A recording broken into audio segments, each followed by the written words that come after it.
আজকের গল্পের নাম হচ্ছে ফিরে দেখো, বেঙ্গলি স্টোরি রোমাঞ্চ। গল্পের প্রথম পর্ব। করিয়া সন্ন্যাস বৈকুণ্ঠের অধীশ্বর, সে রাত্রি আছিলা প্রভু কণ্ঠক দ্বারা। করিলেন প্রভু মাত্র সন্ন্যাস গ্রহণ, মুকুন্দের আজ্ঞা হইল করিতে কীর্তন। প্রভুর মতো সেদিন রণদ্বীপও চেয়েছিল ঘর ছেড়ে চিরদিনের জন্য বেরিয়ে পড়তে। সুপর্ণা চলে যাওয়ার পর সংসারটাই ওর কাছে অর্থহীন হয়ে পড়ে। রোজ অফিস থেকে ফিরে আসার পর একা পেয়ে ফ্ল্যাটটা যেন ওর শ্বাসরোধ করতে চাইতো। সংসারের প্রতি জিনিসই ওর সামনে যেন সুপর্ণা হয়ে দাঁড়াতো। তখন ওর মনে হতো এই ঘর বাড়ির চাকরি ছেড়ে দিয়ে অন্য কোথাও চলে যাব। কিন্তু কোথায় যাবে, কোথায় যাবে, এই কথাটা চিন্তা করলেই ওর চোখের সামনে ভেসে উঠত চারিদিকে অনন্ত নীল জলরাশি, আশ্রম ঘেঁষা সারিবদ্ধ নারিকেল বিথি আর আশ্রমের সান্ধ্য ঘণ্টার ধ্বনি। সুপর্ণা তখন রণদ্বীপের কাঁধে মাথা রেখে সামনের দিকে তাকিয়েছিল। মৃদু ঢেউ খেলে যাওয়ার সেই গভীর জলরাশির ওপর চাঁদরা এঁকে বেঁকে দীর্ঘ হয়ে যাচ্ছিল। সুপর্ণা সেদিকে চোখ রেখে বলেছিল, দ্বীপ, শুনেছি সংসার সীমান্তে ব্রাহ্মস্ত কাটাতে মানুষ আগে বনবাসে যেত। সংসারে আমরা যেদিন হাঁপিয়ে উঠব সেদিন বাকি জীবনটা আমরা এখানে এসে কাটাবো, কেমন? সুপর্ণা চলে গেছে আজ প্রায় 3 বছর হতে চলল। শেষের দিনটায় সে হাঁপিয়ে উঠেছিল, হয়তো সেই জন্য রণদ্বীপই বেশি দায়ী। সুপর্ণার চাকরিতে প্রতিপত্তি সে কিছুতেই মন থেকে মেনে নিতে পারেনি। সুপর্ণার সাফল্য তার পৌরুষের যেন চাবুক মারত। তাই তার সাফল্যের সঙ্গে সুপর্ণা নিজেও একদিন রণদ্বীপের জীবনে অসহ্য হয়ে উঠেছিল। তারপর একদিন সুপর্ণা চলে গেল। রণদ্বীপ কোনোদিন ভাবেনি যে সুপর্ণা তাকে ছেড়ে চলে যেতে পারে।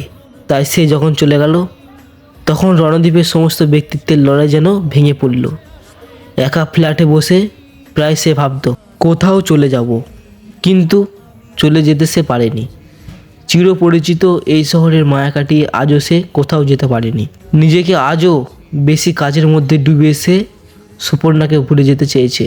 সব কিছু চাপিয়ে অবুঝ মনটা তবু মাঝে মাঝে হাহাকার করে ওঠে। ওর সমস্ত শাসন নির্দেশ অমান্য করে সে আকুল হয়ে ওঠে। রণদ্বীপ তখন হাল ছেড়ে দিয়ে মনের নির্দেশে বিভাগে হয়ে পড়ে। গতকাল ওর জীবনে সুপর্ণা এসেছিল।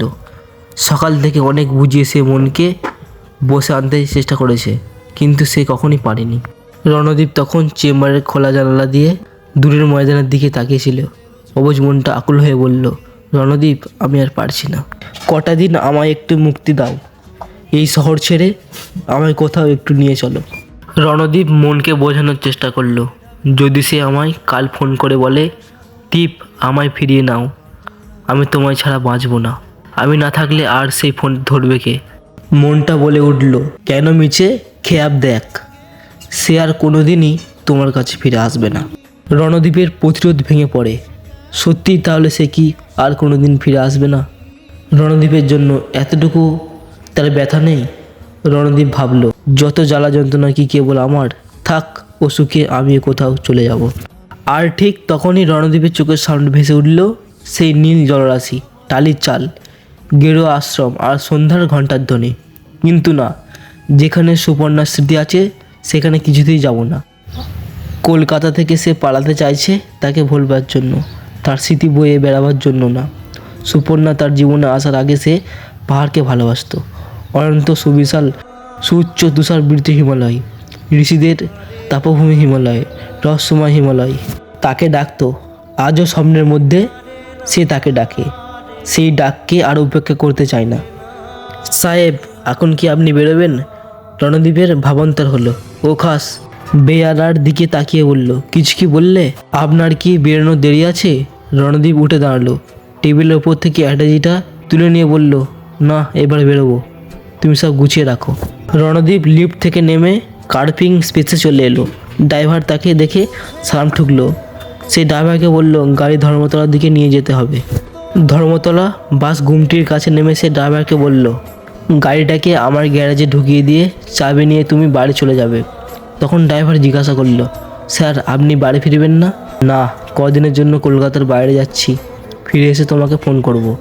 ড্রাইভার অবাক হলো না, কারণ মাঝে মধ্যেই রণদ্বীপকে টুকটাক কাজের জন্য কলকাতার বাইরে যেতে হতো। রণদ্বীপ উত্তরবঙ্গের টিকিট কাউন্টারে এসে খোঁজ নিতে অনায়াসেই একটা টিকিট পেয়ে গেল। পরদিন সকালে রণদ্বীপের যখন ঘুম ভাঙলো, বাসটা তখন মহানন্দা পেরিয়ে পাহাড়তলির বিশাল শহরটা প্রবেশ করছে। বাসের জানালা থেকে পর্দা সরিয়ে দেখলো রোদ বেশ চলে গেছে। মহানন্দা ক্ষীণ জলাধারায় কিছু লোক স্নান করছে। রণদ্বীপ হাত ঘড়িতে দেখলো 7:30 বাজে। তেনজিং নোরগে যাত্রী নিবাসে বাসটা এসে দাঁড়ালো। সবার পেছনে রণদ্বীপ অ্যাটাজি কেস হাতে নিয়ে নামলো।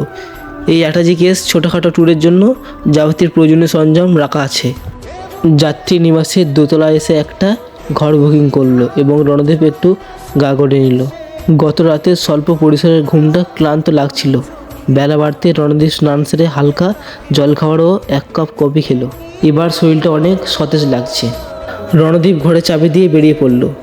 স্ট্যান্ড থেকে একটা রিক্সা নিয়ে এসে উত্তরবঙ্গের বিদ্যালয়ের আবাসিক প্রাঙ্গণে ঢুকে একটা কোয়ার্টারের সামনে এসে দাঁড়ালো। কলিং বেলে হাত রাখতেই দরজা খুলে গেল। গায়ে চাদর জড়ানো সৌম্য চেহারার মধ্যবয়স্ক এক ভদ্রলোক বিস্ময়ের চোখে ওর দিকে তাকালেন।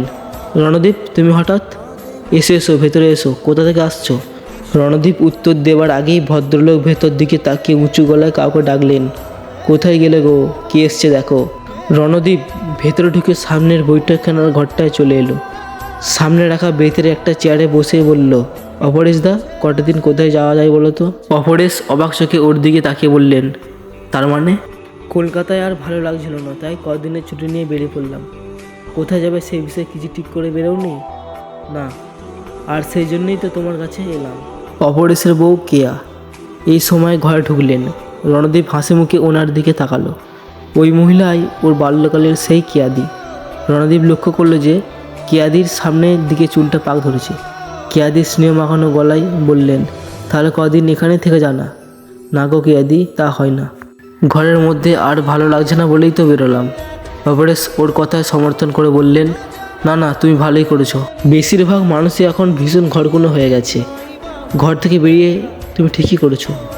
অপরেশের এই কথাই রণদ্বীপের বুকের কোথাও একটু চিনচিন করে উঠল, কিন্তু সে হাসিমকে বজায় রেখে বলল, কই তুমি কিছু বললে না তো? কেয়া যেতে যেতে বলল, তোমরা কথা বলো, আমি ওর জন্য একটু জলখাবার করে আনি। আর দীপ, তুই কিন্তু খেয়ে যাবি।